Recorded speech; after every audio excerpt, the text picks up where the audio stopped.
Hey guys, tonight we're traveling back over 1,000 years to a time when the nights were darker, the stars were closer, and your bed, well, it was probably made of straw and animal fur. We're diving into the sleep habits of Viking times. Yes, the axe-wielding, longboat-sailing Norse folks who, surprisingly, may have had better rest than most of us today. Imagine a snowy fjord glistening under moonlight, smoke curling from the roof of a turf-covered longhouse, and inside, deep, warm, undisturbed sleep. You're about to live that. But, fair warning, you probably won't survive this if you're someone who needs blackout curtains, a white noise machine, and 3 episodes of a comfort show before dozing off. These people slept under reindeer pelts next to a snoring uncle and a possibly haunted sword. So, before you get comfortable, take a moment to like the video and subscribe, but only if you genuinely enjoy what I do here. And hey, tell me where you're watching from, and what time it is in your corner of the world. Now, dim the lights, maybe turn on a fan for that soft background hum, and let's ease into tonight's journey together. You trudge through snow, boots crunching softly beneath you, breath steaming in the air like a tiny ghost. The wind hisses through pines, but ahead you spot a glowing slit of orange light leaking from the doorway of a longhouse. It's quiet, not silent. The muffled sound of laughter, low voices, and the dull clank of wood on wood. You duck your head and step inside. The warmth hits you like a bear hug, thick with the smell of burning peat, meat stew, and wet wool, honestly, but still comforting. This is where a Viking family lives, and more importantly, this is where they sleep. And not just sleep, they master it. You're ushered in like a distant cousin from far-off lands. Everyone's barefoot, their hair a mix of braids and tangles, skin ruddy from cold but relaxed. The longhouse stretches out, timbers above like an upturned ship, and along the sides, beds. Not beds like yours, but low wooden frames, nestled into the wall, covered in animal furs and moss-filled mattresses. The fire pit runs the centerline of the house, flames flickering low. Smoke curls lazily to the hole in the roof. A dozen people or more are winding down for the night, some already lying down, others speaking softly in Old Norse, voices dipping lower with each passing minute. You sit on a bench by the fire, and someone tosses you a sheepskin, scratchy but warm. Your modern mind buzzes with questions, but your body's already responding to the dim light and warmth. This place is engineered for rest, in its own rustic way. Historians still argue whether Viking homes were divided strictly by gendered sleeping spaces or whether families simply bundled together based on warmth and kinship. What they do agree on is that the design of the longhouse itself, windowless, thick-walled, insulated by turf and thatch, created a dark, stable environment ideal for sleep. Light levels barely changed once the fire dimmed, and the howling winter outside was nothing but a lullaby to hardened Norse ears. Here's the strange part. No one's rushing to bed, but no one's doom-scrolling either. Night falls fast and deep in this latitude, especially in winter. Circadian rhythms here don't fight the dark. They surrender to it. The idea of bedtime is soft, unspoken. You feel it ripple through the room. One by one, people ease into their bunks like moss being absorbed by earth. The youngest curl beside parents. A grandmother pulls a fur up to her chin and hums softly. There's no central bedroom. Sleeping is communal. There's no pretense of needing privacy for a good night's sleep. You, an outsider, are allowed a space on the edge, a mossy corner beside a loom and a basket of carved spoons. It smells faintly of pine resin and old onions. You lie back, the wooden floor surprisingly gentle thanks to layers of furs. Someone nudges a fire log. Sparks crackle upward. Here's a quirky little thing. Someone walks past you with a bag of feathers, hawk and goose down, stitched into a cloth pouch. No one here has pillows in the way you'd expect, but they sometimes used head bundles or sacks filled with feathers and grass, more to lift the head from cold planks than for comfort. You prop yourself on one and realize it's actually not bad. There's a rhythm here you didn't know your body remembered. Darkness presses from every wall, broken only by ember glow. The longhouse has its own breath. Inhale, crackling fire. Exhale, quiet snore from a young boy across the way. It's not all peace and quiet. A dog growls in its sleep. Someone farts. Someone else laughs in their sleep. But the overall tone is one of surrender. And no one, not even the toddler wrapped in a rabbit-skin cocoon, seems to resist it. You listen. No clocks. No pressure. No blue light burning your retinas. Just the hush of the world outside and the hush within these timbered walls.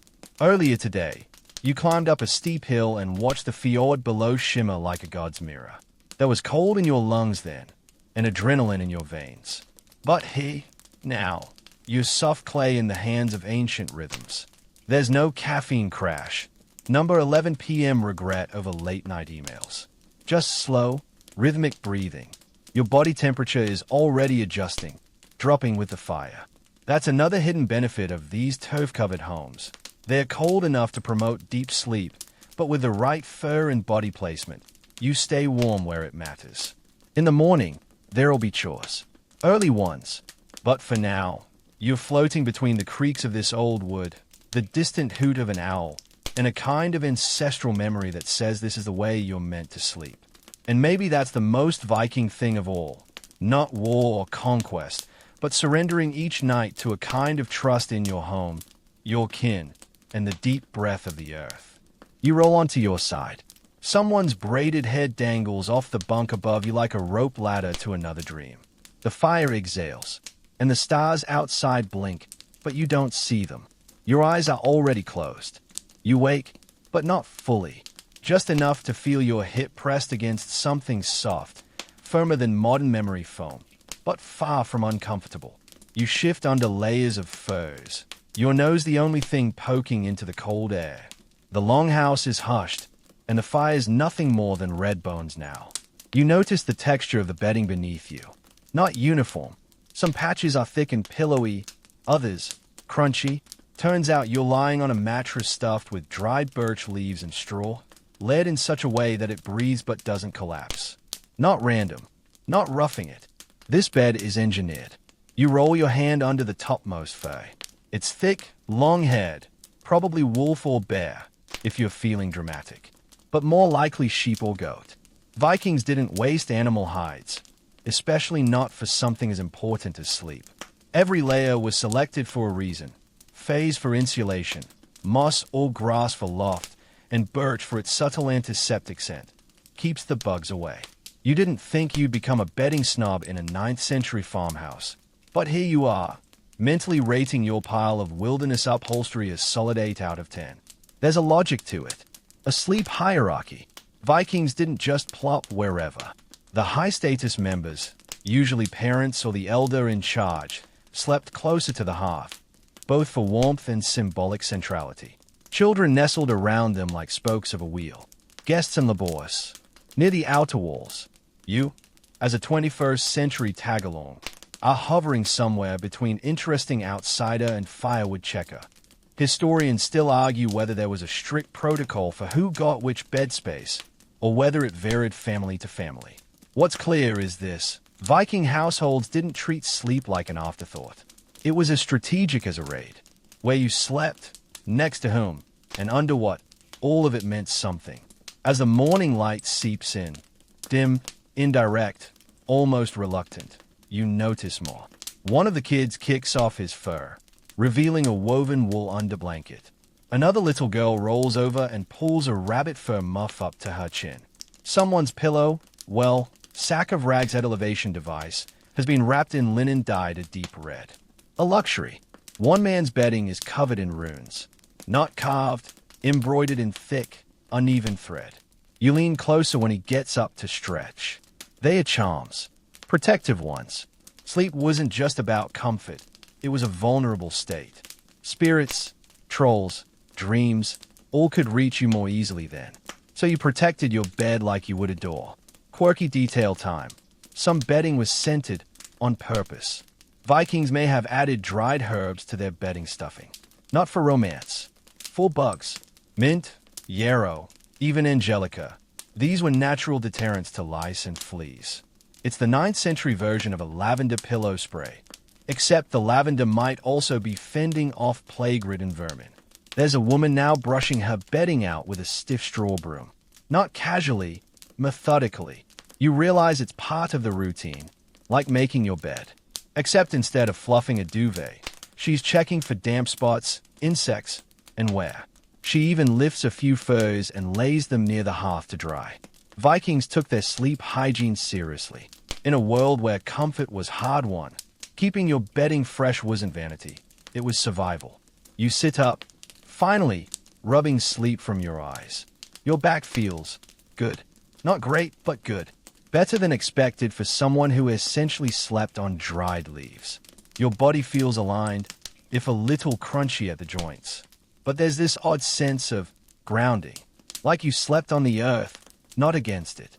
Someone hands you a bowl of warm grain mush, barley, maybe, with honey stirred in. It's breakfast, yes, but it's also a gentle wake-up ritual. The heat, the sugar, the dense texture, everything about it seems tailored to ease you out of the dream world without yanking. You take a bite and your stomach murmurs its thanks. Here's a fringe bit. Some scholars believe Viking bedding, especially elite versions, might have included imported materials like silk or even feathers from distant lands. Silk was found in Viking graves. Did they use it as sleeping wraps? Debate rages. The average Viking wouldn't have had it, of course, but chieftains, maybe. Sleeping in exotic finery seems suspiciously modern for such a rugged people. But then again, Vikings were extensive traders, not just raiders. The man who embroidered runes into his blanket walks past you. He hums softly, then pauses to pat the dog still dozing near the fire. The dog stretches, yawn snarls, and then curls tighter. Even the animals here understand the importance of a good sleep cycle. They are folded into the family like breathing pelts. You watch as bedding is folded, shaken out, re-laid. The communal beds are reset for the day, not unused, but maintained. No bedrooms to retreat into. No doors to slam. Just beds as part of life's shared rhythm, built into the flow of work and rest. There's no stigma in lying down early or rising late. If your work is done, you rest. If you're sick, you sleep more. If you're a child having a tantrum, straight to the mossy fur pile for a nap. You catch sight of an older man holding what looks like a wood-carved scoop. He's sprinkling ashes from the fire over the floor under the bedding. A folk practice, maybe. Some believe this helped absorb moisture or deter pests. Others think it was symbolic, ashes from fire, warding off spirits from the sleep space. Either way, it's oddly satisfying to watch. You stretch your limbs and let out a sigh. You're ready for the day. But a small, selfish part of you wishes you could crawl back under that heap of scratchy, smelly, deliciously warm furs and disappear for another hour. You've just experienced Viking sleep at its most ordinary, and somehow, it's far richer than any deluxe mattress commercial could dream up. Simple, natural, deliberate. Every layer, every scent, every creak of the floorboards a lullaby sung by the land itself. Your second Viking morning begins slowly, with the sky outside a pale steel gray and the longhouse aglow in amber flickers. The fire has been stoked back to life, and smoke coils lazily upward into the roof vent, blending with the earthy scent of yesterday's stew still clinging to the timbers. You're still bundled in your furs, reluctant to move. But something pulls at your curiosity. Not the clatter of breakfast preparations. Not the quiet conversation in Old Norse. It's the realization that everyone around you seems to have synced into some unspoken rhythm. No alarms. No productivity hacks. Just a day opening like a door. Slowly, softly. That's when it hits you. The Viking sleep cycle didn't run on hours. It ran on light. You stand, groggily, and make your way to the door. Outside, the landscape is blanketed in thick snow, the trees stoic and unmoved. The sun is nowhere in sight. You look up and squint through the clouds. No luck. But even without sunshine, the village is waking in tandem. Not from clocks, from sky. You've stepped into a world where the sky is your sleep app. The extreme latitudes of Scandinavia meant summer brought endless daylight, while winter dragged night across the land like a heavy curtain. In Viking times, sleep was tethered to these seasonal shifts. In deep winter, You might sleep 10, 12 hours or more, because what else could you do? In summer, when dusk barely made an appearance, you might survive on short naps and twilight dozes between long days of work. Historians still argue whether Vikings structured sleep with rigid schedules or let nature lead, but there's evidence pointing to strong seasonal variation in rest habits. Sleep wasn't carved into time blocks. It was woven into the shape of the sun. You wander past a cluster of women shaking snow off sheepskins. One turns and smirks, wiping her nose. Sova sent Deg. She murmurs. Roughly, sleep clings to you. You nod, still half dreaming, and realize that even the way they speak about sleep is intimate. It's not something you get through. It's something you wear, something that melts away with morning. Back inside, people are tending to chores, but no one seems rushed. That's the real secret here. Without artificial light, you physically can't keep pace with modern productivity. Once the sun disappears, your brain follows. Melatonin floods your system, and the Viking lifestyle doesn't fight that. You don't resist sleep. You fall into it. You respect it. You lie back down for a moment on your fur pile. The light is still too dim to do much work. You notice how, last night, your body simply shut down when the fire dimmed. There was no scrolling, no Netflix, no fretting over emails. The room went dark, and so did your thoughts. Like flipping a switch carved from bone. And let's talk about fire. Vikings didn't have candles on bedside tables. They had the hearth. One, maybe two central fires with the occasional oil lamp carved from soapstone. That meant the whole house shared the same sleep cue. When a fire dimmed, everyone's eyes got heavy. And if someone stirred it back to life in the middle of the night, it didn't reset the clock. It just offered a little warmth and light for the wakeful moments. Here's something you wouldn't expect. The longhouse was often too warm in summer. Thick turf walls trapped heat. So during warmer months, many Vikings actually slept outside, under boats turned upside down in open lean-tos or even under the stars. You picture it now, sprawled on the earth beside a fjord, wrapped in furs, the midnight sun barely skimming the horizon. Quirky detail. Some Viking families likely followed animals' sleep habits more than the clock.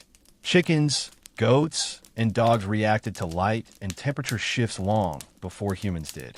If the rooster crowed, you got up. If the goats huddled in early, you did too. It wasn't superstition, it was biology in sync. Back inside, the youngest children are still asleep, wrapped like burritos in stitched woolen sacks. No need to wake them just because the grown-ups are stirring. The Vikings didn't believe in forcing kids into an arbitrary schedule. If a child was tired, they slept. If they were energetic at night, they were simply redirected, given small tasks, storytelling, or lulled with songs until rest found them. You think about your own alarm clock back home, the way it bullies you out of sleep, the way you force yourself into the same 7-hour block regardless of season, mood, or health. You wonder what would happen if, like the Vikings, you let your sleep follow light and darkness instead of conference calls. Someone near the fire is preparing what looks like a sleep sack. No joke. It's not for carrying grain or tools. It's for a baby. A tightly stitched wrap made of thick linen and fur, with a simple wooden toggle for easy opening. The baby's already asleep before they finish buttoning the last loop. Historians point out that Viking infants slept near the mother, often sharing the same bed or cradle tucked in beside her. There was no nursery, no sleep training. They fed when they were hungry and slept when they were full. And somehow, the community adapted to their rhythms, not the other way around. You step outside again and notice that a few villagers are heading into the forest. Firewood, maybe. A hunting party. You ask how long they'll be gone, and someone shrugs. Till morket, until darkness. That's how you measure time here. Not hours, but light. Back home, you might check your watch 14 times before lunch. Here, no one even owns one. Their whole sleep-wake structure is built on trust. Trust in their surroundings, in each other, in the celestial rhythm that's never once skipped a beat. And that does something to your mind. You're calmer, less fractured.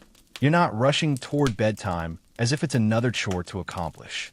You're floating toward it, like a log in a cold stream. Tonight, you realize you'll fall asleep when the fire dims again. Not because you should, but because your body will simply obey the dark. And when it's time to rise, you'll do so not because your alarm screams, but because a shaft of light will touch your cheek. Sleep, you're learning, isn't a battle to be won. It's a tide to be trusted. You blink awake in darkness. Again, but this time it's different.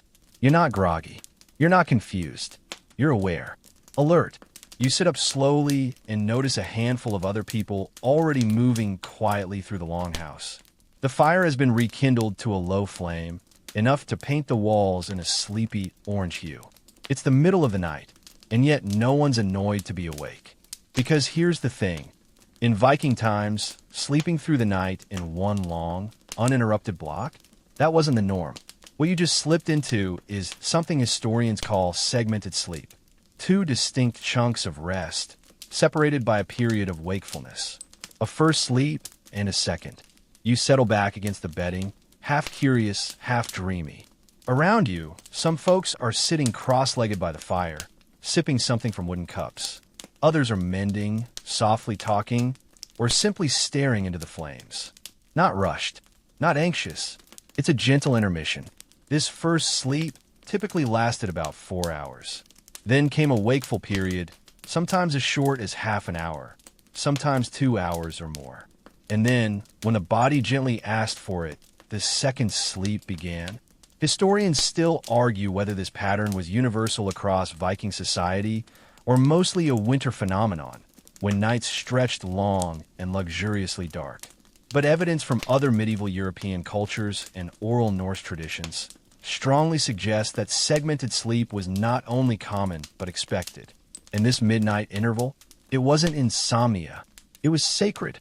You crawl closer to the fire, drawn by curiosity. An older woman, her braids streaked with gray and her hands working a bone needle, smiles without breaking her rhythm. She's muttering under her breath, something melodic. You realize she's repeating a kind of incantation. Not a spell exactly, but more like a prayer laced with poetic form. Maybe a verse from the Poetic Edda. Maybe just something passed down grandmother to granddaughter. This middle night segment was often a time of reflection. People journaled, well, in their own way. They carved runes, whispered to gods, made love, shared secrets, planned hunts, prayed. And yes, sometimes they just sat there with their feet close to the coals, enjoying the strange clarity of half-wakefulness. You sip from a wooden cup handed to you, some warm herbal concoction. Bitter, earthy, but oddly soothing. You wonder if it's mugwort or valerian. Plants known to affect dreams. Vikings were no strangers to the natural pharmacy, and night-wake teas were a thing. Not for sleep, but for vision. That's another twist. This wakeful period wasn't seen as outside the realm of sleep. It was part of the cycle, a bridge between dreams, a liminal space. In modern terms, it was prime time for lucid thought, maybe even lucid dreaming. One man stirs from his bedding and pads over barefoot. He sits beside you, wrapping a fur over his shoulders. Drum and calm, he says, voice still gravelly from sleep. The dream came. He speaks quietly of a vision he saw, his dead father standing at the prow of a ship, waving him home. You just nod. No one interrupts. Dream-telling is an accepted part of this moment. This isn't dream interpretation like a crystal workshop. This is ancestral data transfer, as they'd probably describe it today if they had podcasts. Quirky bit of trivia. Some Norse families believe that if you didn't wake during the night, your soul might be too anchored to the body, too heavy. Dream wandering was encouraged. Sleep wasn't a trapdoor to nothingness. It was a door to elsewhere. Waking between sleep phases gave you time to decode what your soul had seen. There's another whisper around the fire. A man speaks softly of a bird that visited his dreams. White wings, dripping rain. Someone nearby nods. Odin's messengers. No one laughs it off. There's no cynicism here. This middle-of-the-night hush has its own gravity, and it pulls truths out of people like sap from a tree. Historians have debated whether these midnight activities were strictly religious or just practical. But archaeological finds, bone carvings shaped into dream animals, charms hung near bedding, and tools laid out carefully beside fur piles, hint that this was more than just a bathroom break. This was a ritual space. You, with your 21st century brain, can't help but think, what if this was the missing piece? What if your poor modern sleep isn't broken? It's just trying to follow a pattern your glowing screens keep interrupting. Because in Viking sleep, there's no pressure to fall asleep and stay there. If you wake, that's expected. You use the time. You enjoy it. Then, when your body's ready, you roll back into the fur, like slipping into the second act of a play. And here's something both hilarious and lovely. One man begins snoring softly while still upright, cup in hand. His partner reaches over, plucks the cup away before it spills, and nudges him gently back onto their bedding. It's done with tenderness, like you'd handle a child drifting off during story time. The second sleep begins without announcement. One by one, people melt back into the darkness. You, too, feel the warmth of that herbal brew pull at your limbs. The fire dims once more, embers whispering goodbye. There's no internal monologue trying to keep you awake. No to-do list crashing into your skull. Just rest. And in this sacred gap between sleeps, you found something that feels dangerously close to peace. You dream. At first, it's just darkness. Then color. A ship of gold, riding not water, but sky. A raven caws from its mast. Beneath you, fjords twist like rivers of glass, and mountains breathe. You are no longer yourself. You are your ancestor, or maybe your descendant. Time folds. Then you wake. But no one calls it just a dream. Around the rekindled hearth, people are stirring. Not with groans or grumbles, but with something closer to reverence.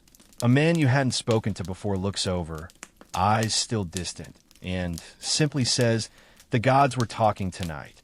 Vikings didn't believe dreams were random neurons misfiring. They believed dreams carried weight. Messages from the gods, warnings from the dead, glimpses of possible futures. That golden ship in your vision? Someone here might think it's a prophecy, or a curse, or a call to adventure. A woman wraps her fur around her shoulders and kneels to touch a carved bone charm beside her bedding.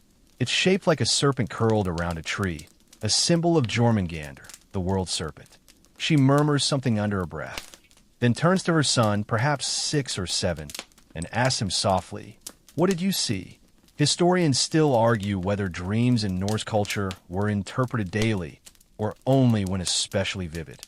But saga literature and folk memory suggest a culture deeply invested in dream work, not just as spiritual garnish, but as a practical part of decision-making.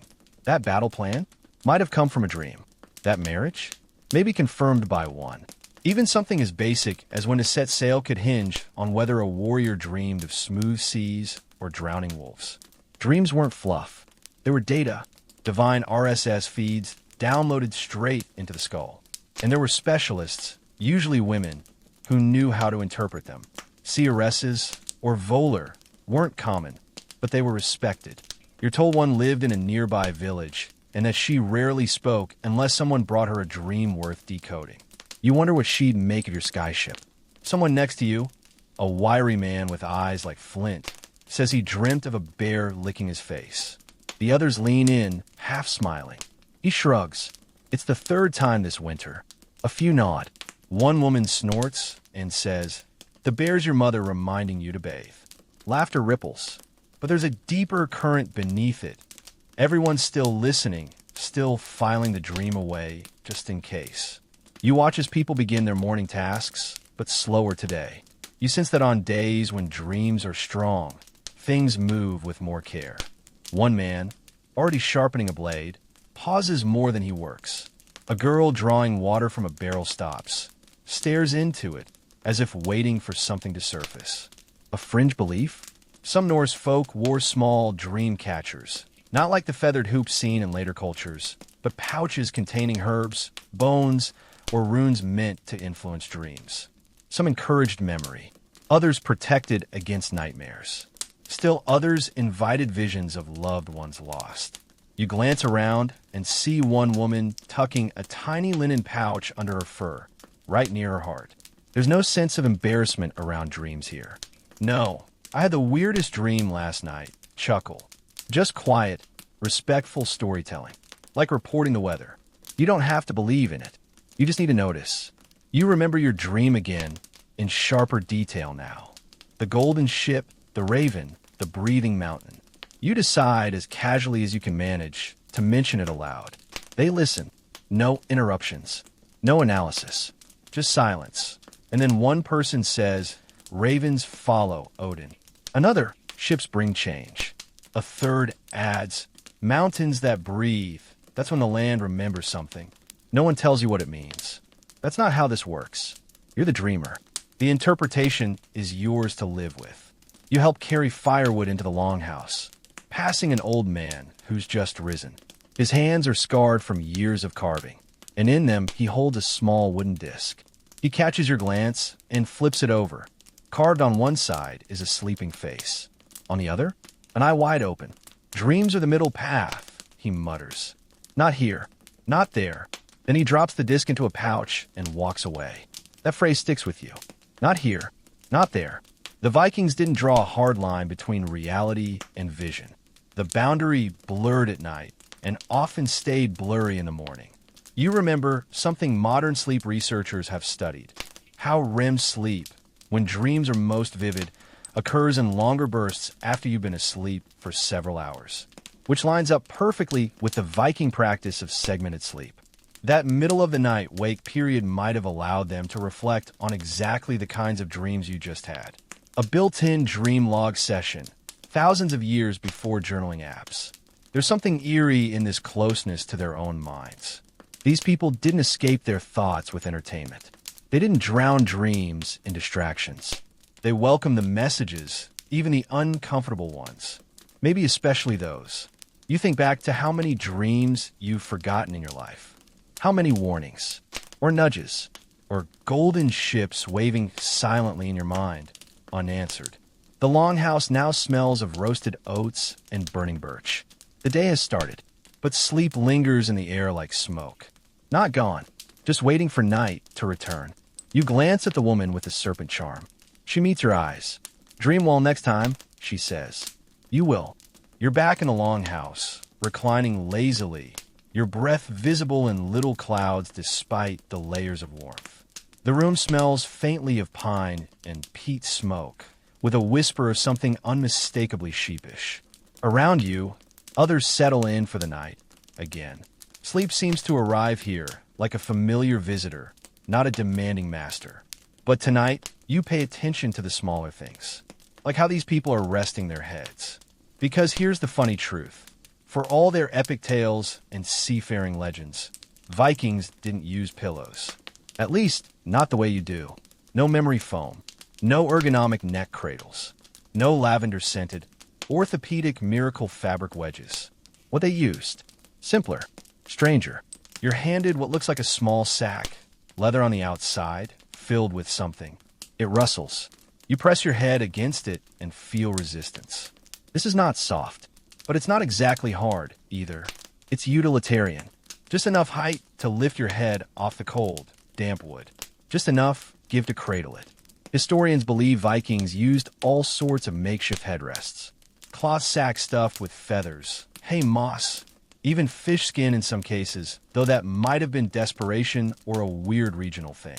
No embroidered pillowcases, no monogram shams. If it kept your head from the draft and let you breathe, it worked. A man near you lays his head on a curved piece of wood carved into a U shape. It looks like a travel neck pillow's vengeful ancestor. It doesn't even look remotely comfortable, but the guy is out cold in minutes. Apparently, it's more about function than softness. This kind of wooden headrest has been found in Viking graves, which suggests it wasn't just furniture. It might have had symbolic meaning, like your head needed support even in death. That makes you shift a little on your hay pillow. A woman nearby is snoring, loudly, and no one seems to care. But wait, someone's moving. A younger girl gets up, fetches a carved bone stick from beside the hearth, and nudges the woman gently. Not pokes, presses, right at a pressure point on her neck. The snoring stops. You blink. What sorcery is this? Turns out the Vikings may have known more about managing sleep noises than we think. While there's no firm proof of acupressure techniques being used systematically, there are accounts of nighttime remedies that suggest they paid close attention to sleep disturbances. that might include natural anti-snore methods, changing body posture, propping up the head differently, or yes, using firm pressure in the right places. Historians still argue whether these techniques were passed down as family lore or part of wider folk medicine. But the fact remains, Viking homes were loud, crowded places. Managing noise, especially the nasal variety, would have been essential to communal peace. But you don't mind the sounds tonight. The crackle of fire, the occasional grunt or shifting body, a quiet whisper here or there, it all blends into this murky, comfortable lull. Sleep in Viking times wasn't sterile. It wasn't sanitized. It was shared, raw, and alive. Then there's the custom of pre-sleep rituals. One elder kneels beside his bedding and mutters a short poem. It's no longer than 4 lines, but it feels old. You don't catch all the words, but you recognize the rhythm. It's like a lullaby, but meant for adults. A kind of spoken shield, recited before drifting off. You remember hearing that many Vikings believed sleep was dangerous not because of bad dreams, but because it left the body exposed to wandering spirits, especially during the darker seasons. So they'd say protective charms, not talismans into their bedding, or carry amulets made from iron or bronze. A quirky little thing. One woman near the wall taps a stone 3 times against the edge of her bed frame. She does it so casually, you'll almost miss it. Tap, tap, tap. Then silence. A tradition? A superstition? No one explains. You just know you'll be copying it tonight, just in case. The deeper you settle in, the more you notice how much thought went into even this act of lying down. Body position matters. Most people lie on their sides, facing the fire, or each other. Rarely on their backs. Rarely alone. Sleep posture may not seem like a historical detail worth recording, but in a world where beds were scarce and warmth was social, where and how you curled up mattered, you lie close to the person next to you. Not necessarily out of affection, but because shared heat is the difference between dreaming and freezing. And babies? Swaddled. Always. Wrapped tightly in linen or fur, often with small carved talismans tucked in beside them. Tiny Thor's hammers or runes burned into soft wood. Sleep, for children, was not just a nap. It was the time when they were most vulnerable to spiritual interference. Protective measures weren't optional. They were essential. You lie back and feel the stiffness in your neck. The pillow sack is unforgiving. But oddly enough, your body isn't resisting it. Maybe because it expects discomfort as part of the process. You're not here for luxury. You're here to rest. There's a difference.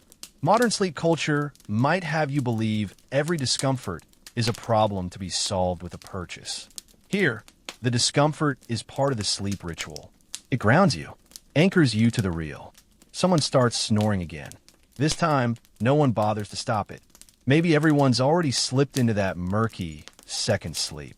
You're the only one still half awake, thinking about neck pain and ghost runes. You turn to face the fire. A few embers blink at you like old friends.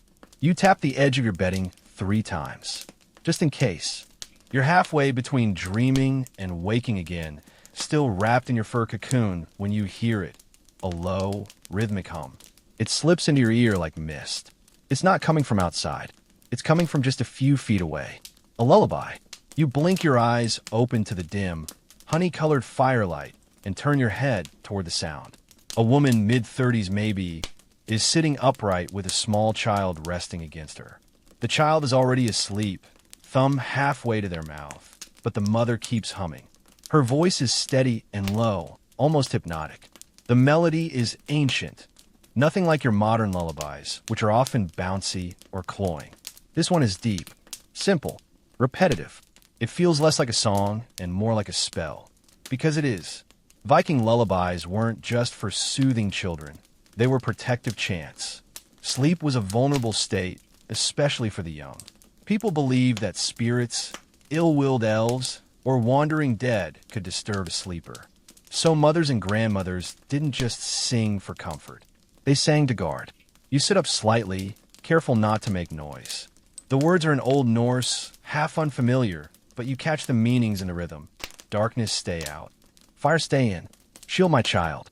Close their skin. There's something about that last phrase, close their skin, that gives you goosebumps. Vikings believed that during sleep, the soul could slip out of the body, or that open wounds could invite spirits. So closing someone before sleep was more than poetic. It was necessary. Historians still argue whether these lullabies varied significantly by region or followed a core script passed through generations. But evidence from sagas and oral poetry points to hundreds of verses meant specifically for nighttime protection. Some were sung, others whispered. You shift again, eyes adjusting to the darkness, and notice another woman across the room tying a leather cord around her wrist. You think it's jewelry at first, but no. It's got runes etched into each knot. She ties it tight and then tucks it under her fur blanket. No one else even glances. This is normal. It's a sleep rune, or at least a charm meant to keep her safe during the night.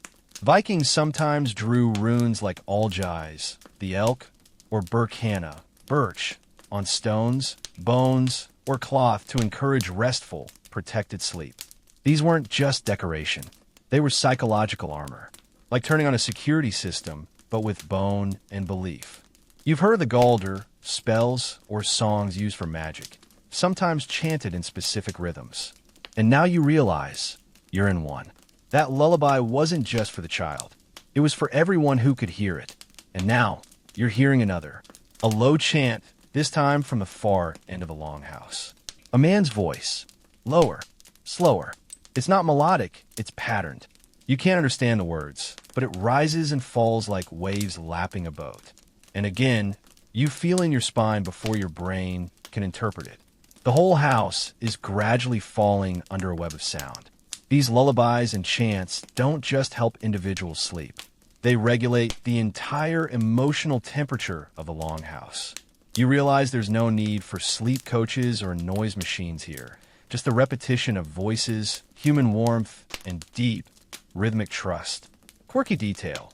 Some Viking families hung bells or bones from the rafters above beds. Not wind chimes, but protective noisemakers. The gentle rattling was said to ward off night spirits and remind the dreamer of the physical world. Tinkling reminders that you were safe, grounded, and watched over. As you lay your head back down, you notice the patterns around you. People don't just fall asleep. They enter it through songs, scents, rituals. Sleep is not a light switch. It's a descent. The older woman closest to the hearth waves a bundle of dried herbs over the embers. The scent that fills the room isn't smoky. It's sharp, green, and strangely soothing. Mugwort, maybe, or yarrow. Herbs associated with dreams and psychic clarity. Or, more practically, just stuff that keeps bugs away. It all depends on how cynical you're feeling. A child wakes briefly and cries out, a sharp sound in the otherwise rhythmic quiet. But no one panics. The mother, still half asleep, pulls the child close and begins whispering again. Not singing this time, just words, over and over, like a protective litany. Du trygg. Du varm. Du sover snart. You are safe. You are warm. You sleep soon. The child quiets. The room settles again. This is sleep culture at its most powerful.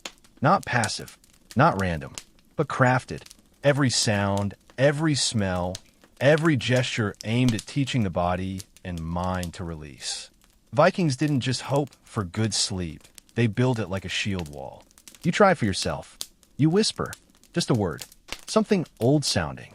Doesn't matter what it means. You just let it repeat under your breath as your eyes close. And it works. Your breath slows. The furs feel heavier. This time, when sleep arrives, it doesn't sneak up on you.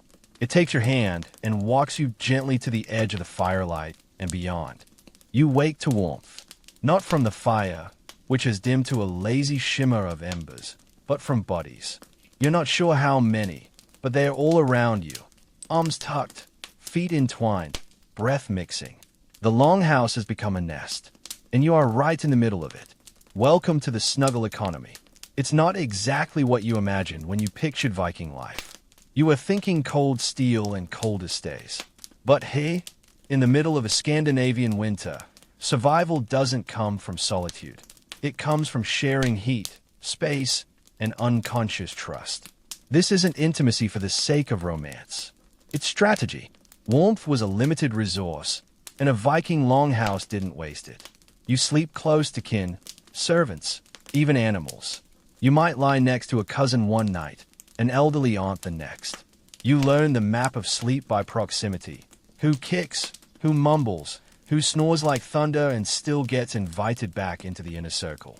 Historians still argue whether sleeping arrangements followed rigid social patterns or adapted flexibly depending on the household, but there's strong consensus on one thing.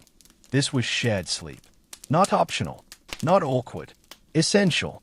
You shift a little under your fur and realize your feet are tangled with someone else's. You both murmur something like a sleepy apology, then immediately fall still again. No fuss. This kind of incidental closeness would scandalize your modern self. But hey, it's just how things work. There's even a practical hierarchy to it. Those closest to the hearth, often the most senior or respected, not necessarily because they demanded it, but because keeping the elders warm was an act of communal sense. Children slept wherever there was space, usually beside their mothers or older siblings. And guests like you, tucked into the periphery, close enough to share warmth, far enough not to step on anyone's status. Your modern brain can't help but flag this whole arrangement as high-risk cuddling. But it's not that. This is a kind of social currency, who you trust enough to sleep beside, who you can rely on to keep you warm without starting a midnight battle over blanket rights. A child whimpers in sleep, not a scream, just a soft, distressed noise. Instantly, a woman from across the room sits up, shuffles over, and slides in beside the child, whispering soothing sounds. Not even her own kid. Doesn't matter. Everyone in the house is responsible for everyone else's sleep. It's something scholars sometimes call communal rest responsibility. There was no my sleep versus yours, just ours. If someone stirred, if someone cried, if someone shivered, you did what you could. Because tomorrow, it might be you. Quirky little thing you notice. Two boys are sleeping side by side, but one of them has a leather strap wrapped around both their waists. Not tight, just secure. You learn later it's a custom some families use with kids or apprentices. It's called Sverum, sleep bond. Not because the kids will roll away, but as a reminder, you belong together. You keep each other safe. You wonder what your mattress back home would think of this arrangement. Would it hold your weight, plus 3 cousins and a goat? Probably not. Would your sleep tracker know what to do with 17 tiny data spikes every time someone rolls over near you? Definitely not. But your body knows. There's something ancient and oddly calming about knowing that your warmth is someone else's, and theirs is yours. Like your circadian rhythm is no longer solo. It's part of a chorus. And the song is slow, steady, deeply human. Now, animals. Let's talk about that. A dog lies pressed against your hip. You don't remember when it got there, but it's radiating heat like a living furnace.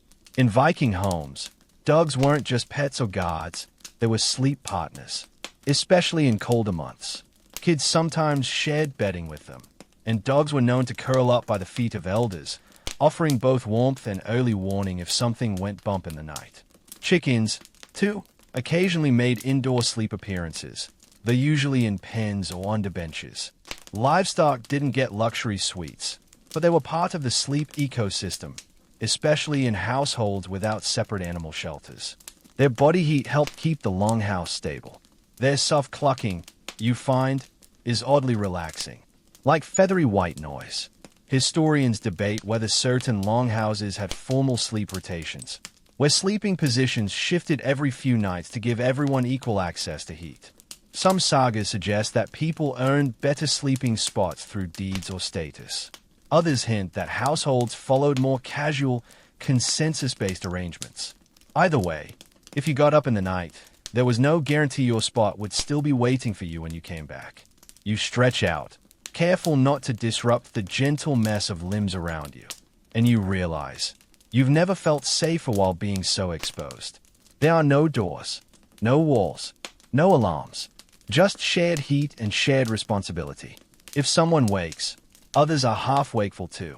If something startles the dog, the whole house will know in seconds. This isn't just about keeping warm. It's about being kept. In modern sleep culture, solitude is prized. A private room, a personal pillow, a perfectly calibrated sleep temperature. But hey, there's no privacy, and yet there's peace. You're never alone, and never unloved. Even in dreams. Someone sneezes. Someone else sighs. The fire pops. You close your eyes and let yourself melt back into the group. You are just one more body in the chain. One more human heat source in a cold world that, somehow, doesn't feel cold at all. The longhouse is empty now. Not abandoned, just temporarily vacated. The fire is reduced to faint pulses beneath the ash. The beds are mussed, furs thrown back, and the warmth has followed the people out. You wrap yourself in your cloak and step into the cold, your boots crunching into frozen ground as you make your way toward the shoreline. The Norse is waiting. A Viking cargo ship, low and sturdy, bobbing gently at the fjord's edge. Its wide hull is loaded with barrels and sacks, ropes coiled like sleeping serpents. You hoist yourself aboard and find a place to sit between two wool-wrapped bundles. The rest of the crew climbs aboard, quiet but purposeful, like people who've done this 100 times and know it won't be the last. You're not sailing into battle. You're sailing into sleep, or trying to, because sleeping at sea, in Viking times, was an entirely different animal. The cold is sharper here. No hearth, no turf walls, just wind and water. The Norse is not a cruise ship. It's a floating slab of wood powered by muscle and will. Yet this is where Viking traders and raiders spent weeks, even months, traveling between coasts. And yes, sleeping right here on the planks. No hammocks, no quarters, just the deck, a woolen cloak, and whatever you could use to block the wind. You settle in and wrap yourself tighter. The man beside you offers half a fur and grunts in approval when you accept.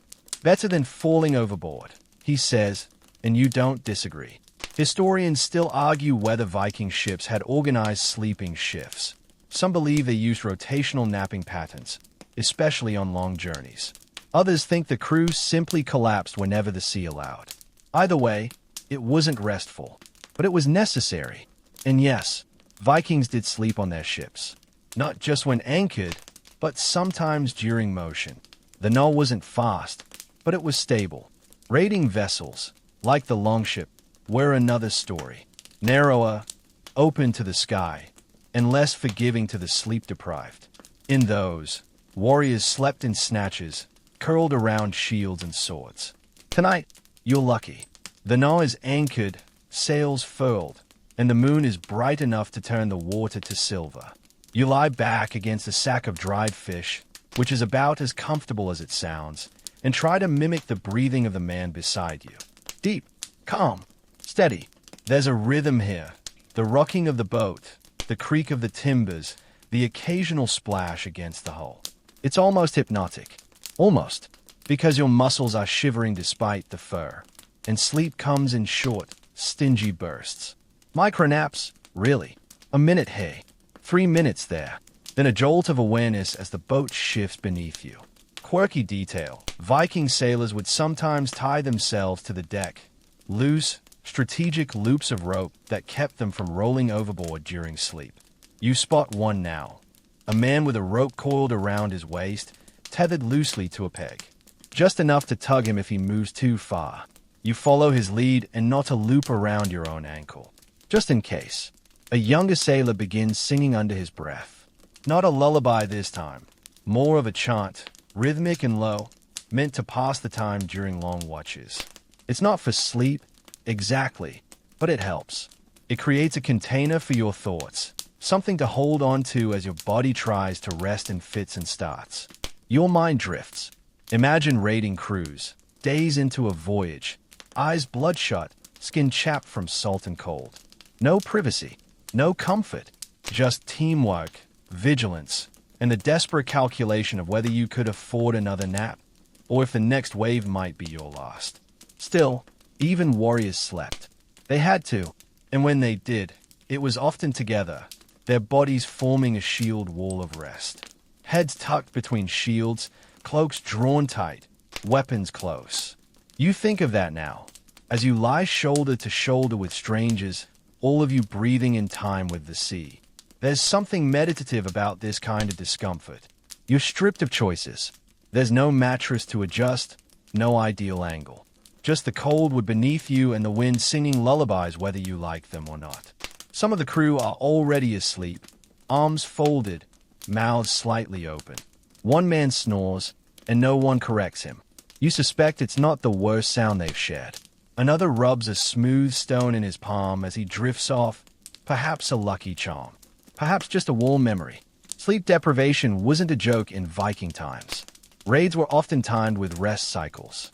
You attack when the enemy's asleep, and you don't attack when your own men are sluggish and half-dead from exhaustion.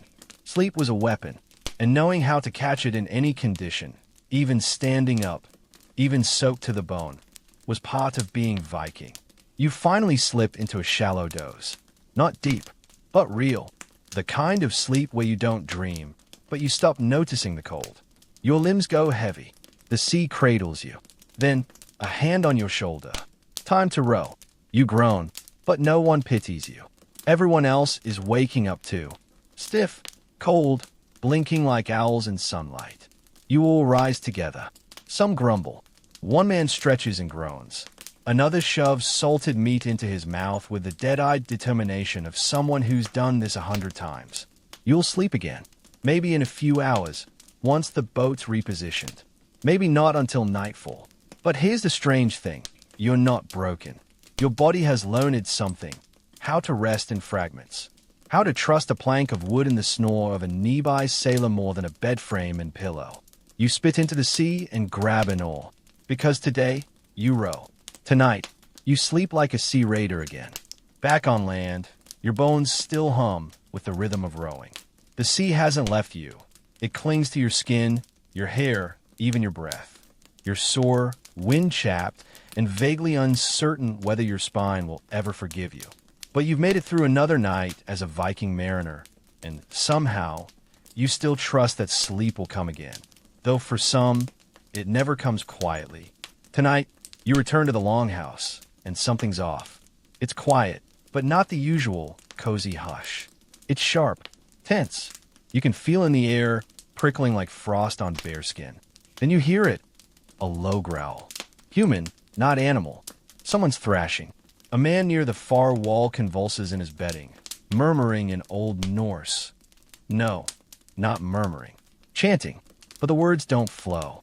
They fight. His eyes are shut, but his body is clenched, muscles twitching.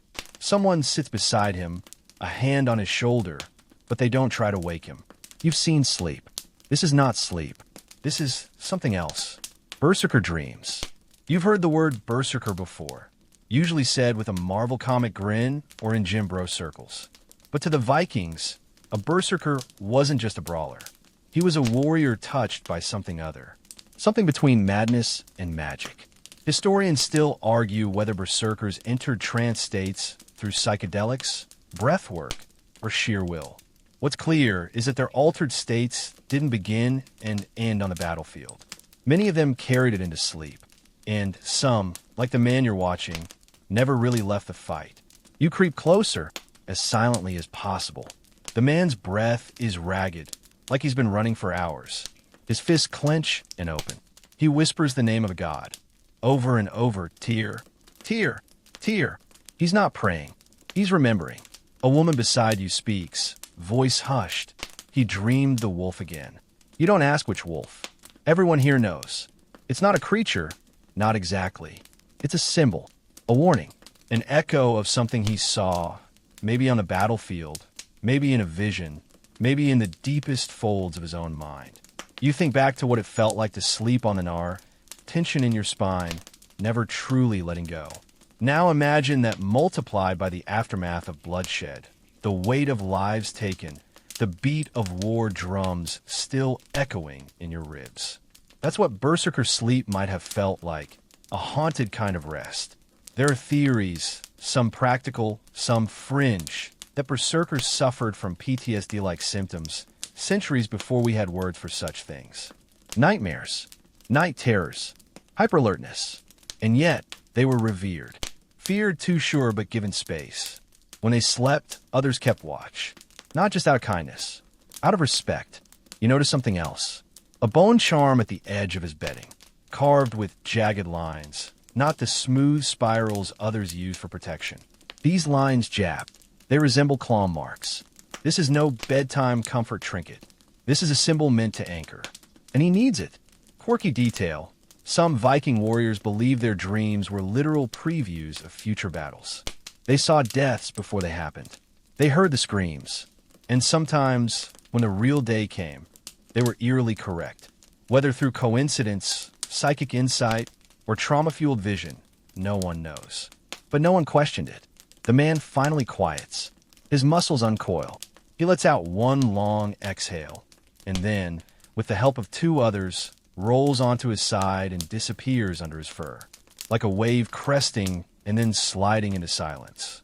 You're still watching when someone next to you murmurs, "He's better when he sleeps outside." And that's another layer. Some warriors slept away from the longhouse after raids. Not banished, just safer that way. For everyone.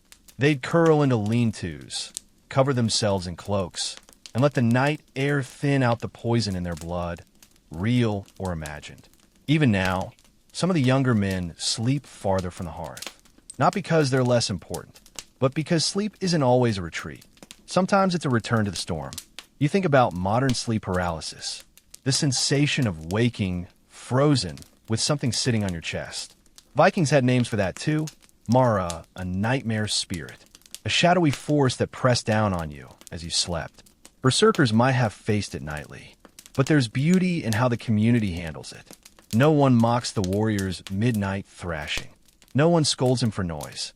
There's a deep, unspoken compassion in the way they make room for haunted rest. One woman hums quietly now, almost like a postscript to the chaos. Not a lullaby this time, more like a closing spell. A patch over a cracked wall. You lie down again, near the hearth, but your thoughts stay restless. You wonder how many of your own bad dreams would be taken seriously in a place like this. Not dismissed, not medicated away, but accepted, witnessed. The man stirs again, just once. A long, rattling breath. Then silence. You pull your fur tighter and close your eyes. And somewhere, between flame and fear, you dream the wolf too. It's morning, but the longhouse isn't bustling like before. The usual clatter of ladles and sleepy grunts is muted. People move slower. Voices are softer. There's a strange reverence in the air, like the world is wrapped in linen. And then you see why. At the far end of the longhouse, a wooden platform has been constructed, draped in woolen blankets, adorned with carved stones, and surrounded by offerings: mead, bread, antlers, feathers. A body rests there, hands folded, eyes closed. But they're not asleep. Not anymore. You inch closer, respectfully, as the others kneel or stand in small, solemn groups. Someone has braided the hair of a deceased. Flowers have been tucked between fingers. A comb lies on their chest. Their face is calm, frozen in the final sleep. In Viking times, sleep and death were deeply intertwined. Not just metaphorically, literally. The Norse saw sleep as a rehearsal, a cousin of death, softer but equally mysterious. And when someone passed, they were laid out as if for sleep, wrapped in blankets, surrounded by items they'd need when they woke. You're told this person, an elder, once a respected skald, died during the night. Quietly, the way people here hope to go. Not in battle, not in fever, but in the quiet dark, surrounded by breath and fire. Historians still argue whether every Viking burial followed strict ritual codes or whether practices varied wildly between regions and clans. But in nearly every case, the connection to sleep was unmistakable. The dead were laid in beds, wrapped in furs, given pillows and charms. Some are even placed in literal beds inside burial mounds, their resting place more than just a phrase. You're invited, gently, to participate in the procession.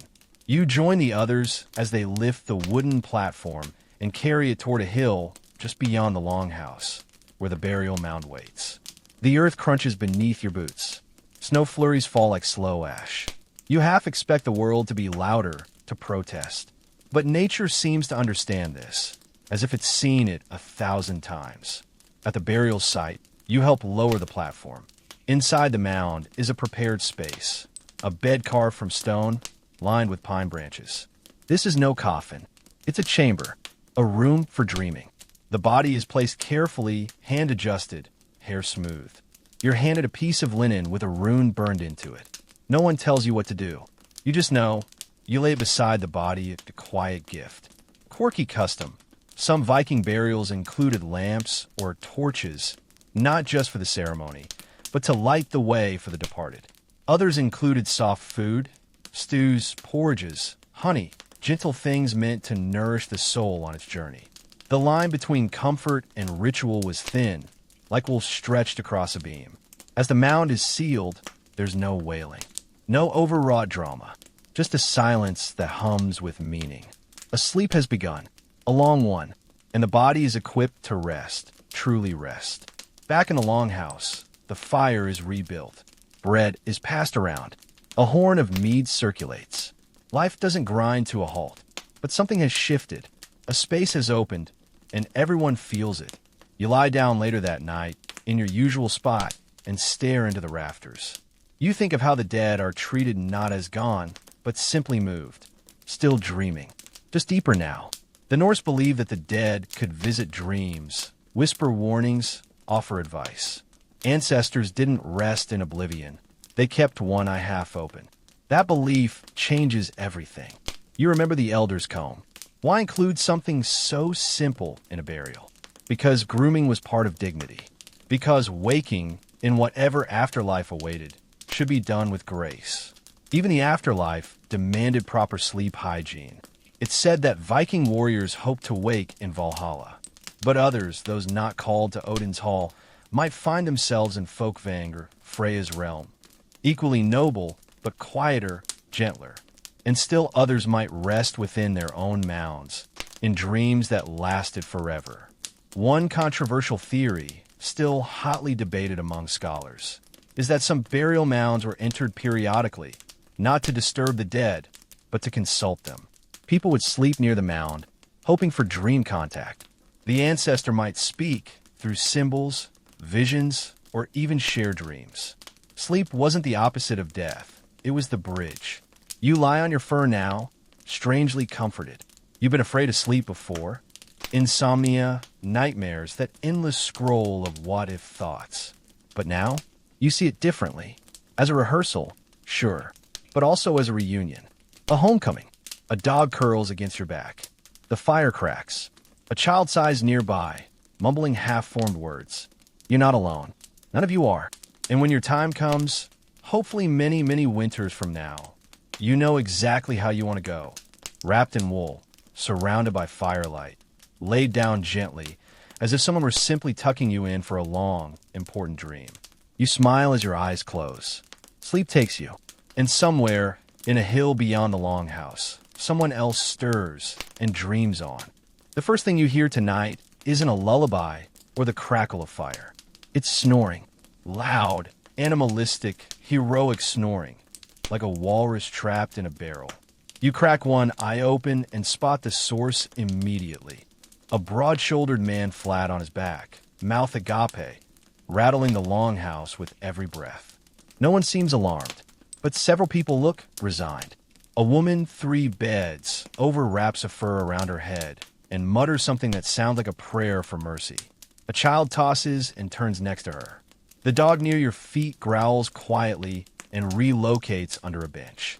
You'd think the Vikings, fearless as they were, wouldn't be bothered by a bit of nighttime noise. But here's the secret. They absolutely were. This brings you to one of the most bizarre and wonderful aspects of Viking sleep life.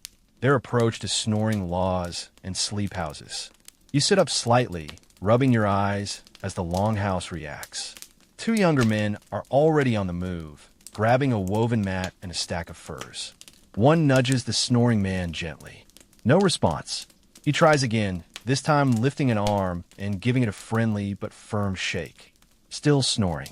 Finally, one of them pinches the man's nose shut for 3 seconds. That works. The snoring erupts into coughing. The man blinks awake, bleary-eyed. He's not angry. He just sighs, rolls his eyes, and nods as if to say, yeah, I heard myself too. Then he stands, bundles up his bedding, and follows the others out into the cold. You decide to follow, your curiosity stronger than your chill. They're heading to a Svefnskali, a sleep shelter or sleep house. Not every homestead had one, but in larger farms or communities, they were common. Small outbuildings separate from the main longhouse, used for sleep that required distance. Snorers, sick family members, guests in need of privacy, or lovers not wanting an audience. The snoring man settles into the sleep house with practiced ease. Like this isn't his first exile. The younger men laugh quietly and throw him a small horn of something warm, likely mulled ale. No hard feelings. This is Viking sleep etiquette. Historians still argue whether these sleep houses were seasonal, used only in summer when turf homes overheated, or permanent structures designed for overflow. Some accounts suggest they doubled as tool sheds or storage huts by day, beds by night. Others claim specific families maintained them for visiting elders or seeresses who required solitude to dream properly. You peer inside. It's simple, no fire pit, but thick furs line the floor, and the walls are insulated with moss and woven panels. There's a single oil lamp flickering, giving off just enough light to read runes, or perhaps dream by them. What's even more fascinating is that some Norse laws, yes, actual recorded laws, mention sleep disturbances. There were rules in certain areas about noise during rest, especially when it impacted the health or performance of laborers. Chronic snorers could be moved, scolded, or even fined. Imagine being summoned to a thing, a Viking court assembly, because your nasal passages violated public peace. Quirky detail? In some Icelandic sagas, snoring is described so dramatically it borders on poetic. One passage likens a farmer's snores to the thunder of Thor's goats, while another refers to a woman whose snore was strong enough to shake broth from the rafters. You don't know whether to be impressed or terrified. Back inside the longhouse, peace is returned. The dog reclaims its spot. The woman removes the fur from her head and exhales, grateful. Children sleep deeper. Someone mutters, "We should have moved him 2 nights ago." You lie back down and think about your own world. White noise machines, sleep headphones, sleeping pills, all ways to manage sound, to drown it. But the Vikings didn't mute the problem. They moved the person, with a wink and a blanket. And it wasn't just snores. The sleep houses could also be used for dreamers, those who needed space to interpret their visions without interruption. You're told of a woman in a nearby village who dreams of weather. She's given her own outbuilding during key times of year, so her prophecies aren't muddled by noise or movement. People believe her dreams are clearer in isolation. Another use? Romantic privacy. While Viking society wasn't especially prudish, there were limits. If a couple wanted peace or privacy, they might slip away to the sleep house. It wasn't taboo, it was considerate, a sign that you valued not just your own sleep, but everyone else's too. You glance at the sleeping forms around you. No earplugs, no sleep apps, just rules, space, and the occasional gentle shove for the greater good. One man stirs and stands. He stretches, scratches his beard, and pads silently toward the door. Someone behind you mutters, "There goes the sniffer." You learn this is a nickname. Apparently, the man talks in his sleep, narrates dreams like he's reading a saga, complete with dramatic sniffles and accusations of betrayal. He's beloved, but he's not sleeping here. You hear a faint snore drifting back into the longhouse from the sleep house. It's muffled, bearable. You smile. Problem solved. And you can't help but admire the Viking solution. They didn't pretend snoring didn't exist. They didn't shame it. They simply created space. Just enough distance for everyone to get the sleep they needed. You tuck your fur higher, body already drifting. You make a note to ask someone tomorrow if you can visit the sleep house yourself, just to try it. Not because you snore, of course. You're perfect. But maybe because sleep in solitude sounds a little luxurious now, in a culture where everything else is shared. You close your eyes, and in the quiet that follows, you fall asleep to the softest thing of all. Nothing. You wake to a warm smell, something bubbling in a clay pot over the fire, thick and spiced, and just this side of heaven. It cuts through the usual wool smoke pine people scent of a longhouse and lands directly in your stomach like a drumbeat. You are hungry.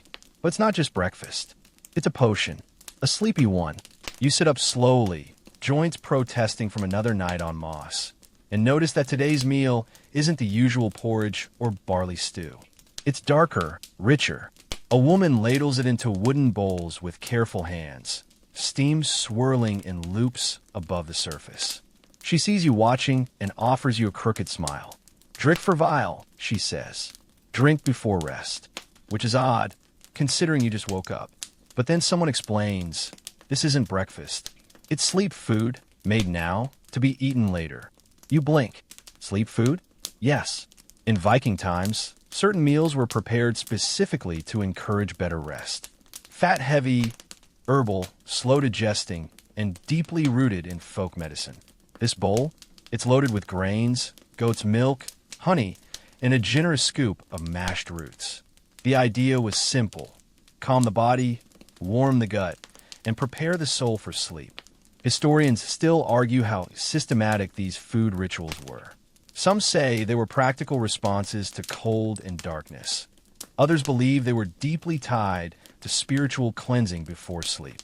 Either way, this wasn't a midnight snack. It was preparation. And here's your quirky detail of the day. Some Vikings believed that eating the wrong thing before sleep could give you nightmares. Spicy root vegetables like wild radish or over-fermented fish. Bad dreams for sure. But a broth of onions, nettle, and butter? That's dream fuel. You eat the bowl slowly, every bite a warm hug. It sticks to your ribs in the best way. As the others eat, they talk sleep. Not dreams, not rating plans, sleep itself. One older man says he eats a whole boiled egg before every nap, swearing it makes his sleep less noisy. Another says certain berries, rowan, especially, keep away the sleep thief, a spirit believed to steal dreams before they could finish.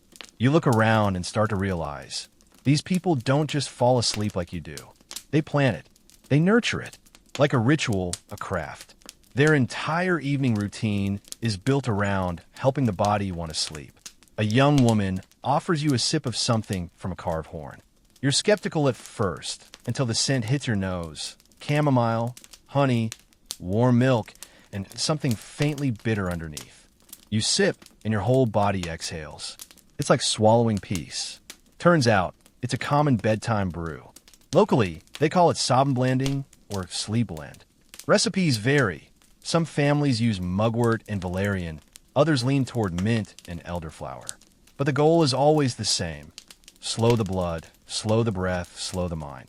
You glance across the room and notice a man tucking away a pouch filled with dried herbs. It's not for food, it's a scent bag. He'll place it near his head at bedtime. Lavender, angelica, crushed juniper. Not for aromatherapy exactly, but to guard the senses. One old story says the smell of certain herbs can keep nightmares from sneaking in through the nose. Scientific? Probably not. Effective? You believe it.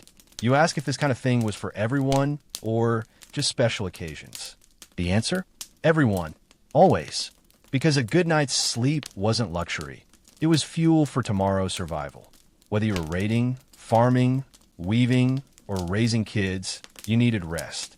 Not just rest, but rest that healed. Someone leans in, grinning. Some even used beer, he whispers. Not much. Just enough. You raise an eyebrow, and he nods. Low alcohol. Fermented honey. Enough to warm you, not to drop you. A fringe theory? Some Viking brews contain trace amounts of psychoactive herbs. Henbane, belladonna, even mandrake. Nothing fatal in small doses, but enough to alter consciousness. These weren't party drinks. They were part of rituals, especially sleep or dream ceremonies held under the moon or during seasonal festivals. The line between rest and trance blurred more often than you'd think. You finish your brew. The warmth pools in your belly like embers from the hearth. You're not tired yet, but you can see how you will be. Later, you're preparing to rest hours before it happens. And that's the difference. Back home, you eat dinner while watching something loud, then check your phone, then roll into bed and demand sleep like a transaction. Here, sleep is something you earn. something you lure in gently. You don't chase it, you invite it. Later, as evening settles, you help stir another pot. This one's thinner, more herbal, a broth for the elders. It smells like onions, thyme, and wet leaves. Not exactly delicious, but somehow reassuring. You ladle it into a wooden bowl and carry it to a white-haired woman by the fire. She nods, sips, and closes her eyes, already halfway into tomorrow's dream. You lie down hours later with the taste of honey still on your tongue and that subtle scent of herbs in the air. Your stomach is full, but not heavy. You feel safe. Sleep doesn't descend like a hammer tonight. It flows over you like warm water. And as you drift, you finally understand. They weren't just good at sleeping. They trained for it. The wind is howling tonight. Not the pleasant kind that rustles trees and sings you to sleep. It's the kind that screams down the mountainside like it's chasing someone. The longhouse creaks. Smoke whips sideways from the hearth. Somewhere outside, something metallic rattles like a sword in the teeth of the wind. And yet, everyone is calm. You pull your furs tighter and scan the room. No one seems panicked. No one even flinches. A man near the door calmly spits into the fire and mutters, "Vetter forby." The spirits are passing. It's not just weather. It's a presence. Because tonight, you're about to learn how Vikings didn't just sleep through storms. They prepared for them. Weather in Viking territory wasn't a backdrop. It was a force, a deity, a thing with moods. And winter nights weren't just cold. They were dangerous. Not only because of the chill, but because long hours of darkness were believed to stir spirits, awaken old curses, and test the boundaries between the seen and unseen. Which is why every night in Viking culture came with a series of weatherproof rituals. You hear the rhythm of it now. Blankets shaken and refold. A careful ring of firewood placed just so around the hearth. Ash from the fire scattered in a cross at the threshold. Quiet gestures repeated the same way every night, every season. Not habits, not superstition, armor.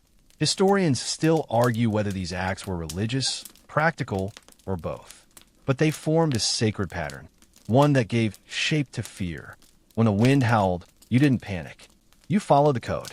Someone tugs the wall hanging tighter against the cold. Another lays an extra fur along the base of the door.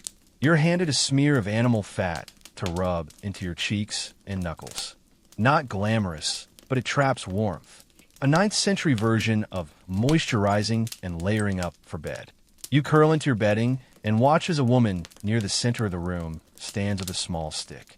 She waves it 3 times above the fire, then places it gently across a bundle of herbs near her child's bed. Mugwort, sweetgrass, maybe even wild garlic. It smells sharp, almost spicy. Each bed has something. A carved charm, a braid of straw, a shell, a rock, a handful of salt tucked in a cloth. None of them makes sense in isolation. But together, they form a weatherproof dream ritual. One that guards not just the body, but the mind. Quirky detail. Some Viking families believed if you didn't perform your bedtime protections during a storm, your dreams could be hijacked. Not just by bad spirits, but by other people. Dream theft. A rare, fringe belief, yes, but potent. You could wake up thinking thoughts that weren't yours. Craving things you'd never wanted. So the night had to be sealed. You're told of one old man who ties knots in the corners of his bedding. 9 loops, always 9, before lying down. 9 binds the world, he explains. The same number of nights Odin hung on Yggdrasil, the world tree. If I want to dream in a storm, I dream in order. Even the way people lie down changes when the weather is angry. They face inward, heads closer together, feet to the walls. No one sleeps near a door or a thin spot in the turf. One boy rolls his bedding closer to the center, mumbling that the wind tugs at dreams. No one mocks him. The dog curls up near your feet again. You feel its heat and heartbeat and are silently grateful. The wind rattles the eaves like bones in a bag. But inside the longhouse, a different atmosphere reigns. Intentionality.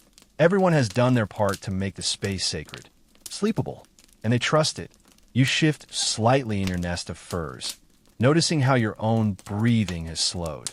The wind sounds farther away now. Your bones feel heavy. your stomach full. The patterns, the braids, the charms, the herbs begin to feel like a net that holds you. Your mind wanders to modern times, to double-paned windows and thermostats and sound machines that imitate rainfall. All those tricks to simulate what these people truly felt, that sleep must be shielded, shaped, prepared for. Here, they didn't cancel sleep because of noise. They made noise part of the myth. A woman hums now, low, not a lullaby, but a drone. Her voice merges with the wind like two old stories colliding. She's not singing to you. She's singing to the house. Viking homes were alive in a way. They had spirits.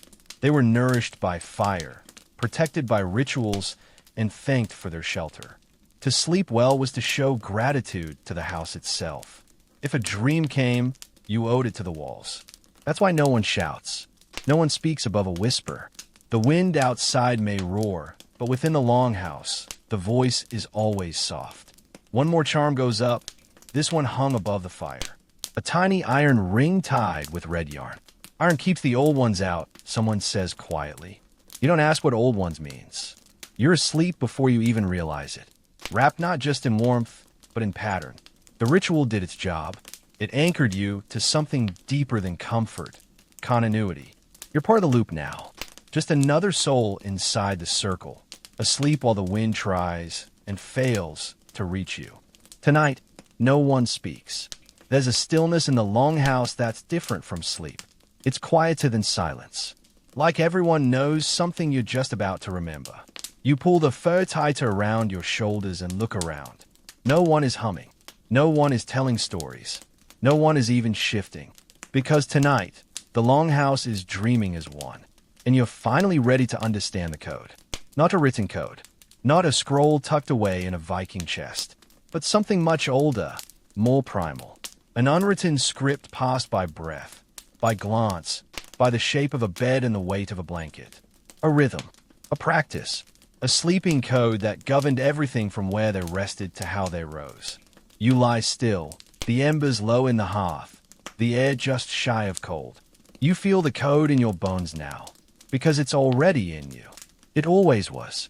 It's just been buried under buzzing screens and synthetic bedding in 3 a.m. emails. Here's what you've learned. The light tells you when. Not clocks. Not calendar apps. Not sleep hygiene influences. The Vikings let the sun decide when to rest. In winter, they slept long. In summer, they dozed in cycles. They followed the earth, not the hour. The body speaks the truth. No melatonin, no gimmicks. When they were tired, they slept. When they woke in the middle of the night, they got up and used the time. Segmented sleep wasn't broken. It was a design feature. They worked with their brains, not against them. Ritual builds the rhythm.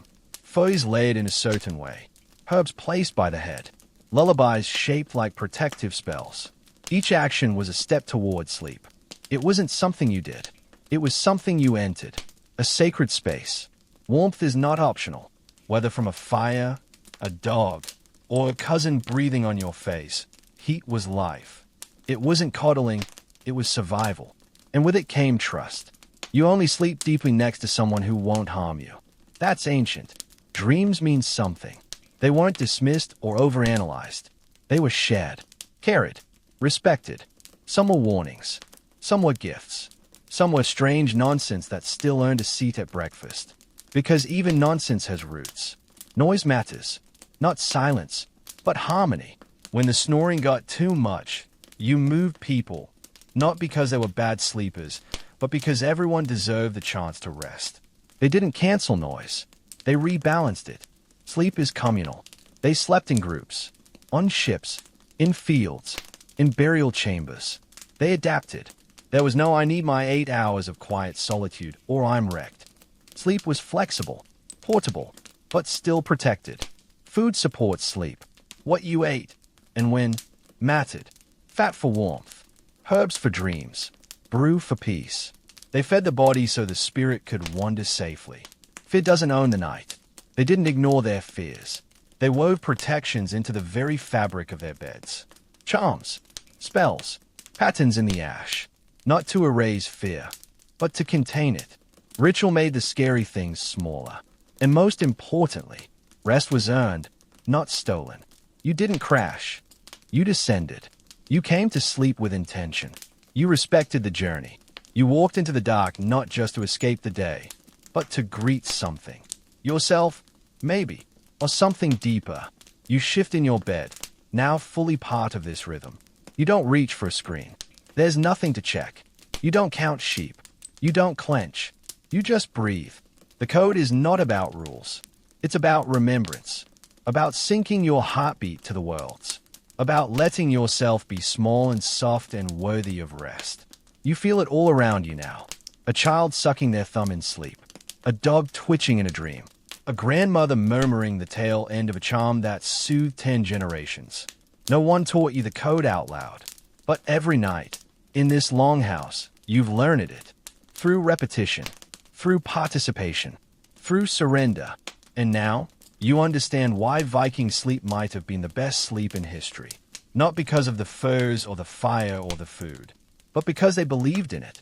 They didn't treat sleep as weakness. They treated it as wisdom. And tonight, you do too. Now, don't move just yet. Let yourself sink into whatever you're lying on. Whether it's a memoryfoam mattress, an old couch, or something that could legally be called a pillow-adjacent rectangle. Just let yourself be there. Let your body be heavy. Let your eyes go soft behind your eyelids. There's no more rowing tonight. No more ash to scatter. No need to tie charms or hum lullabies, unless you want to. Unless that makes you feel safe. The Vikings might have slept through storms and sword fights and the creaking wood of ocean waves, but they always made time to slow their breath. You can do the same. Inhale slowly. Let it fill the chest. Then let it out, even slower. If your thoughts wander, that's okay. Let them drift. Like little boats on black water. Some might be dreams already. Some might just be echoes of your day. Either way, you're not chasing them. You're floating. You're part of the circle now. Part of the longhouse rhythm. One more sleeping shape among many. You've walked through fjords, sailed cold waters, heard lullabies stitched with ancient words, and curled beside warriors and elders and wide-eyed children. And now, your work is done. Nothing is required of you. Sleep is here. It's always been waiting. Let go. Let go. Let go.